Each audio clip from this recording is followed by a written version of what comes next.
आज़ाद सिद्दीकी साहब, ये कोई अनहोनी बात है कि तीसरे नंबर पे जज को लगा दिया जाए? इसमें कोई गैर आईनी पहलू है क्या? रिवायत नहीं है? क्या मामला है?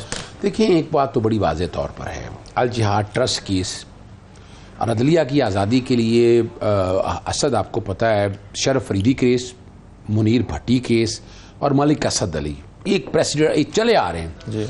और मैं तारीखी तौर पर आपके सामने रखता हूँ, जहाँ तक सुप्रीम कोर्ट के जज को एलिवेट करना है ना, वो एलिवेशन है, वहाँ सीनियरिटी का प्रिंसिपल नहीं था। लेकिन यानी ये डिसक्रेडिट करने की बात है।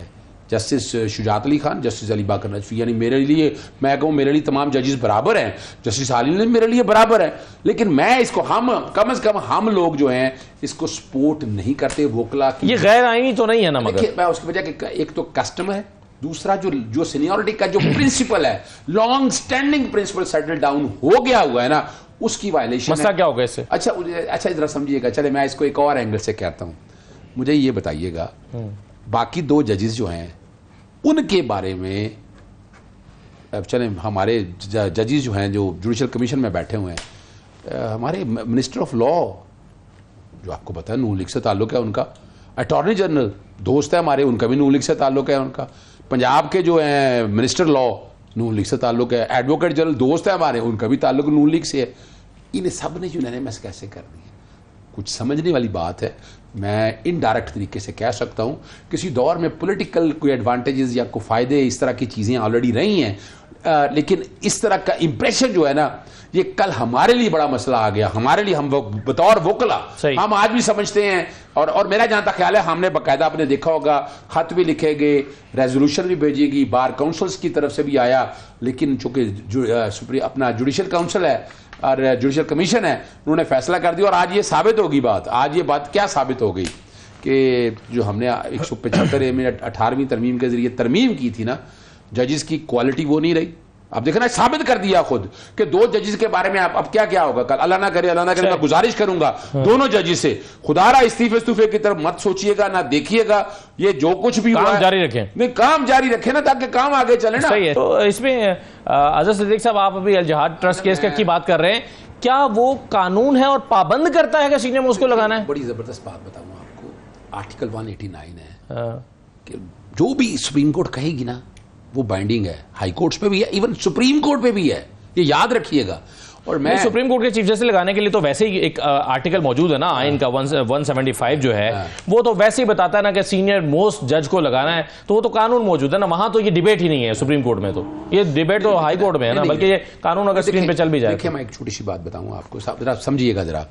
मुस्लिम नून एक पेज पे, पीपल्स पार्टी एक पेज पे, तहरीक अदम इस्तेकाम एक पेज पे। अच्छा, उनका इसमें मेरी तो समझ से बाहर है कि ये जिस तरह से सपोर्ट कर रहे हैं, पाकिस्तान पार्टी की बात सुने ना, मैं इस्तेकाम पाकिस्तान पार्टी की बात कर रहा हूँ ना, मुझे पता है कि वो अब कि क्या है क्या नहीं है। मैं, मेरे लिए जो मैं बात कहना चाह रहा हूँ ना, मुझे मजीद कहने की जरूरत नहीं है, ये तारीख रखिएगा, ये तारीख बताएगी और उसकी कोई नंबर ऑफ रीजन आपके सामने आ जाएंगे।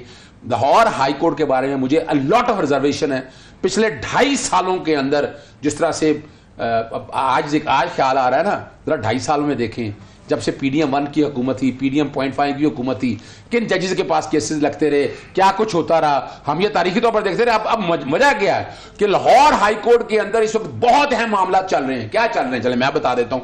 अब क्या होगा, क्या इलेक्शन ट्राइब्यूनल, नोट कर लेना मेरी बात, आज जो मैं बातें आपके सामने करने लगा हूं, नैब में जो तरमीम की है ना, 14 दिन से 40 दिन का रिमांड है, वो चल ऑर्डिनेंस है, वो ऑर्डिनेंस चल रहा है। फिर यही नहीं है, इलेक्शन एक्ट ऑर्डिनेंस के जरिए जो लाया गया वो चल रहा है। फिर यही नहीं, इलेक्शन आप पहले से कैसे प्रीएम्प्ट कर सकते हैं? देखिए ना, मैं अदालत में भी केस गया नहीं है आपके सामने। देखिए, मैं वजह क्या है, मैं अदालतों के अंदर मैं तो वो बात करता हूं, अभी सिर्फ यही बात नहीं है, उसके इलेक्शन ट्राइब्यूनल है, बहुत है। इलेक्शन ट्राइब्यूनल तो मौत है इनके लिए। उसकी वजह क्या है, हम 45-47 इस्लामाबाद हाईकोर्ट क्या बना, क्या मेरिट पे क्या ऐसी बात थी, क्या इल्जाम लगा। इसी तरह लाहौर हाईकोर्ट में भी जो मामले चल रहे हैं ना, जो ट्राइब्यूनल बने हुए हैं, अभी आप आने वाले दिनों में देखेंगे, चीजें आप लोगों के सामने आ जाएंगी। आप ये इल्जाम लगा रहे हैं कि हुकूमत इस फैसले से कंफर्टेबल हो जाएगी? बिल्कुल कंफर्टेबल हो। बताइए आज़ाद साहब कि ये एंटी पाकिस्तान फर्म्स या इस तरह की जो लॉबिंग फर्म्स हैं, उनको हायर करके एंटी पाकिस्तान एजेंडे पर काम करना, ये क्यों कर रही है तहरीक इंसाफ? अच्छा, फिर तो आप, इतना ताकतवर हो गया इमरान खान, कि जनाब उसने यूएसए की पार्लियामेंट को अपनी तरफ 368 सिर्फ 368 सुन तो लेना। उसने यूएनओ को भी परचेज कर लिया, उसने दुनिया की ताकत भाई फिर तो अंदर क्यों है, और फिर इनकी किसकी की मजाल है कि उसको अंदर रख सके, जरा समझिएगा बात को। अब आते हैं असल बात, ये अच्छा नहीं लगता रिटोरिक आप जो मर्जी बोलते रहे, मैं चैलेंज कर रहा हूं इस बात को। यहाँ लॉबिस्ट कितने होंगे, 1 2 3, एक ही जमात होती ना, अपोजिशन और दोनों, कांग्रेस और दोनों पार्टीज ने, एक पार्टी ने नहीं किया। और मैं एक बात और बता दूंगा आपको, देखें फर्क क्या है जरा। हमने जो, आपको याद है वो जो ऑपरेशन रजीम चेंज में साइफर आया था, नेशनल सिक्योरिटी ने हमारी ने कहा ना, डिमार्च किया ना यार, वो कौन थी, जो बिडेन इंतजामिया थी ना, इंटरफेरेंस थी ना, इंटरफेरेंस थी ना। तो ये तो आपका मौक़िफ़ है ना भाई, मैं तो नहीं कह रहा, डिमार्च किया था भाई, नेशनल सिक्योरिटी काउंसिल में बैठे थे ना, और वो जो बिडेन इंतजामिया थी, और हमारा इतराज वहां पर रहा। यहां पार्लियामान है, एक इंडिपेंडेंट पार्लियामान है, और ये कोई नई बात नहीं है, इस तरह की रेजोल्यूशन बड़ी पार्लियामान में हुई है, और मैं चैलेंज कर रहा हूं, उसमें तारीखी तौर पर मैं साबित कर सकता हूं। अब आइए अगली बात की तरफ। यार हम डर क्यों रहे हैं, खौफजदा क्यों हैं? मैं हाल पढ़ा नहीं है ना, असल वजह ये अंग्रेजी में है, जरा ये जो है ना, ये जो रेजोल्यूशन आई है ना अंग्रेजी में, इसी होना चाहिए था उर्दू में, फारसी में, कोई पश्तो में होना चाहिए था ना, ताकि हम पढ़ तो लेते उसको। नहीं सर, ये तो अब आप मैं चैलेंज कर रहा हूं, आपने एक लफ्ज लगाया कि एंटी पाकिस्तान, कोई एक लफ्ज साबित चौधरी साहब ने कहा है, मैंने थोड़ी कहा है। मैं छोड़े इस बात को, अच्छा नहीं लगता इस बात को। पहली तो बात है कि ये इन्होंने इतना ताकतवर इमरान को साबित कर दिया, वो तो अब 250 केस भुगता फिर रहा है। अभी बातें हो रही हैं कि मजलूम, वो भाई 10,000 जो है मजलूम है। अब मैं 4,717 डिटेंशन ऑर्डर मैंने हाईकोर्ट से निकलवाए हैं, 144 का पाकिस्तान में जो एट्रोसिटीज जो इस वक्त हो रहा है जुल्म। अब जरा सुनिएगा, क्या मैं कुछ नहीं पढ़ने लगा आपके सामने, ये जरा खोल लेते हैं, इसका पैरा पढ़ लीजिएगा, तीसरे का बी क्या है। When the deprivation of liberty results from the exercise of the rights or freedom guaranteed by Article 7, 13, 14, 18, 19, 20, 21 of the universal declaration of right. Pakistan signatory है, याद रखिएगा। पाकिस्तान पे पाबंदी हम जो कह रहे हैं ना नहीं कर रहे, उन्होंने कहा क्या ये ओपिनियन है ना, और ये कितने ओपिनियन आए हैं।